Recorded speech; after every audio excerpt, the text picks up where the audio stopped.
ಸ್ಥಾನಕ್ಕೆ ಮಸೂದೆಯನ್ನು ಮಂಡಿಸಿದೆ. ಒಂದನೇದು ಮಹಾತ್ಮ ಗಾಂಧಿ ರೋಜ್ಗಾರ್ ಯೋಜನೆ ಏನಿದೆ, ನರೇಗಾ ಯೋಜನೆ, UPA ಸರ್ಕಾರ ವಿಶೇಷವಾಗಿ ಶ್ರೀಮತಿ ಸೋನಿಯಾ ಗಾಂಧಿ ಅವರು, ಆಮೇಲೆ ನಮ್ಮ ಪ್ರಧಾನಮಂತ್ರಿಗಳಾಗಿದ್ದಂಥ ಮನಮೋಹನ್ ಸಿಂಗ್ ಅವರು ಹಾಗೂ ಶ್ರೀ ರಾಹುಲ್ ಗಾಂಧಿ ಅವರ ಕಾಂಗ್ರೆಸ್ ಪಕ್ಷದ ಒಂದು ಕನಸಿನ ಕೂಸಿದೆ. ಇವತ್ತು ತಾವೆಲ್ಲರೂ ಗಮನಿಸಿದ್ದೀರಿ, ಈ ಮಹಾತ್ಮ ಗಾಂಧಿ ರೋಜ್ಗಾರ್ ಯೋಜನೆ ಬಂದಮೇಲೆ ಎಷ್ಟು ಬದಲಾವಣೆ ಇವತ್ತು ದಿವಸ ಗ್ರಾಮಗಳಲ್ಲಿ ಆಗಿದೆ. ವಿಶೇಷವಾಗಿ ಸ್ಥಳೀಯವಾಗಿ ಉದ್ಯೋಗ ಸಿಗಬೇಕು, ಬೇರೆ ಬೇರೆ ಕಡೆ ವಲಸೆ ಹೋಗಲಿಕ್ಕೆ ಸಾಧ್ಯ ಆಗಲಾದಂಥ ಜನರಿಗೆ ಸ್ಥಳೀಯ ಉದ್ಯೋಗನೂ ಸಿಗಬೇಕು ಮತ್ತು ಅಲ್ಲಿ ಅಭಿವೃದ್ಧಿನೂ ಆಗಬೇಕು.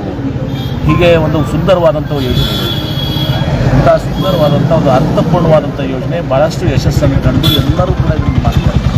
ಬಹುಶಃ BJPಯವರಿಗೆ ಇದು ಬಹುಶಃ ಆಗಿ ಬರ್ತಾ ಇಲ್ಲ.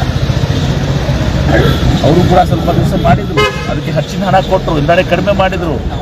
ಈಗ ಒಂದು ದೇಶದ ಭಾವನೆ ಇಟ್ಕೊಂಡು ರಾಷ್ಟ್ರಪಿತ ಮಹಾತ್ಮ ಗಾಂಧಿಯವರು, ಈ ದೇಶಕ್ಕೆ ಸ್ವತಂತ್ರ ಕೊಡಿಸಿದಂಥ ಮಹಾತ್ಮ ಗಾಂಧಿಯವರು ಫಾದರ್ ಆಫ್ ದ ನೇಷನ್ ಅಂತೀವಿ ನಾವು, ರಾಷ್ಟ್ರಪಿತ ಅಂತ ಹೇಳಿ ಮಾತಾಡಿದ್ರು. ಮಹಾತ್ಮ ಗಾಂಧಿಯವರ ಹೆಸರನ್ನು ಬದಲಾವಣೆ ಮಾಡೋ ಮೂಲಕ ತಮ್ಮ ಅತ್ಯಂತ ಕೀಳು ಮಟ್ಟದ ಒಂದು ರಾಜಕಾರಣವನ್ನು ಮಾಡಿದ್ದಾರೆ. ತಾವು ಎಷ್ಟು ಕೆಳಮಟ್ಟಕ್ಕೆ ನಾವು ಇಡಲಿಕ್ಕೆ ಸಾಧ್ಯ ಅದಂಥದ್ದನ್ನು ಅವರು ತೋರಿಸಿಕೊಟ್ಟಿದ್ದಾರೆ. ಹೀಗಾಗಿ ಇದಕ್ಕೆ ಬಗ್ಗೆ ನಾವು ಹಳ್ಳಿಯಿಂದ ದಿಲ್ಲಿವರೆಗೆ ಹೋರಾಟವನ್ನು ಮಾಡ್ತೀವಿ. ಗ್ರಾಮಸ್ಥರು, ವಿಶೇಷವಾಗಿ ಗ್ರಾಮೀಣ ಜನ ಇವತ್ತು ಮಹಾತ್ಮ ಗಾಂಧಿ ರೋಜ್ಗಾರ್ ಯೋಜನೆ ಬಗ್ಗೆ ಭಾಳಷ್ಟು ಒಂದು ಒಲವಿದೆ, ಅವರಿಗೆ ಅದರಿಂದ ಅನುಭವಿಸಿದ್ದಾರೆ, ಅದರಿಂದ ಉಪಯೋಗ ಏನಾಗಿದ್ದಾವೆ ಅಂತೇಳಿ. ಹೀಗಾಗಿ ಇದು ಒಂದು ದೊಡ್ಡ ಆಂದೋಲನ ಆಗಿ ಒಂದು ದಿವಸ ಪರಿವರ್ತನೆ ಆಗ್ತದೆ. ಕಾಂಗ್ರೆಸ್ ನಾಯಕರಿಗೆ ಮಾನಸಿಕ ಕಿರುಕುಳವನ್ನು ಗೊತ್ತಿದೆಯಲ್ಲ, ಸುಮ್ಮನೆ ಏನು ಕೇಸ್ ಇಲ್ಲ ಇದು ಏನ್ರಿ, ಕ್ರಿಮಿನಲ್ಸ್ ಕೇಸ್ ಅಂತ ಹೇಳಿ ಅವ್ರು ರಿಜೆಕ್ಟ್ ಮಾಡಿದ್ದಾರೆ, ಅಕ್ಸೆಪ್ಟ್ ಮಾಡೋಕ್ಕೂ ತಯಾರಿಲ್ಲ. ಇದೇನು ತೋರಿಸ್ತದೆ ಅಂದರೆ ಇವರು ವಿಂಡಿಕ್ಟಿವ್ ಆ್ಯಕ್ಷನ್ಸ್ ತೋರಿಸ್ತದೆ. ಇವರು EDಯನ್ನು, CBIಯನ್ನು, IT ದುರುಪಯೋಗ ಪಡಿಸ್ಕೊಂಡು ವಿರೋಧಿಗಳನ್ನ ಹತ್ತಿಕ್ಕುವಂಥ ಕೆಲಸ ಮಾಡ್ತದೆ, ಅದನ್ನು ಉಪಯೋಗಿಸ್ತಾ ಇದೆ. BJP ಅಂಗ ಪಕ್ಷಗಳಾಗಿದ್ದಾವೆ. ಮತ್ತು ಇದೆಲ್ಲಕ್ಕಿಂತ ದೊಡ್ಡದಾಗಿದ್ದಂದರೆ ಮೊನ್ನೆ ಬಿಹಾರ್ ಚುನಾವಣೆಯಲ್ಲಿ 10,000 ರೂಪಾಯಿನ ಅಫಿಷಿಯಲ್ ಆಗಿ ಇವತ್ತು ದಿವಸ ಕೊಟ್ಟಿದ್ದಾರೆ. ಅಫಿಷಿಯಲ್ ಆಗಿ ಅದು ಏನಂತ ಲಂಚ ಕೊಟ್ಟ ಥರ ಮತಗಳ ಖರೀದಿ ಮಾಡಿದಂಥ ಅಫಿಷಿಯಲ್ಲೇ ಖರೀದಿ ಮಾಡಿದ್ದಾರೆ. ಆಗ ಇಲೆಕ್ಷನ್ ಕಮಿಷನ್ ಕಣ್ಮುಚ್ಕೊಂಡು ಕೂತಿದೆ.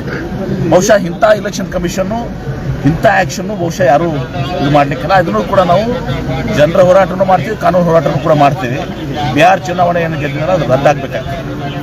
ಯಾಕಂದರೆ ಹಣ ಕೊಟ್ಟು ಚುನಾವಣೆ ನಡೆದಾಗ, ಈಗ ನಾವು ಗ್ಯಾರಂಟಿಗಳನ್ನ ಅನೌನ್ಸ್ ಮಾಡಿದ್ದೀವಿ, ಚುನಾವಣೆ ನಂತರ ನಾವು ಇಂಪ್ಲಿಮೆಂಟ್ ಮಾಡಿದ್ದೀವಿ. ಆ ಚುನಾವಣೆ ಸಂದರ್ಭದಲ್ಲಿ ಇದು ಯಾವ ನ್ಯಾಯ ಇದು ಅಂದರೆ ಎಲ್ಲಿ ಮಟ್ಟಕ್ಕೆ ನಾವು ಇಳಿದಿದ್ದೀವಿ. ಇದು BJPಯ ಅಧಪತನ ಇವತ್ತು ದಿವಸ ಪ್ರಾರಂಭ ಆಗಿದೆ. ಜನ ಭಾಳಷ್ಟು ಸಹಿಸ್ಕೊಂಡಿದ್ದಾರೆ, ಭಾಳಷ್ಟು ನೋಡಿದ್ದಾರೆ. ಬರುವಂಥ ದಿವಸಗಳಲ್ಲಿ ಇವತ್ತು ದಿವಸ BJP ಈ ದೇಶದಲ್ಲಿ ನಿರ್ಣಾಮ ಆಗ್ತದೆ.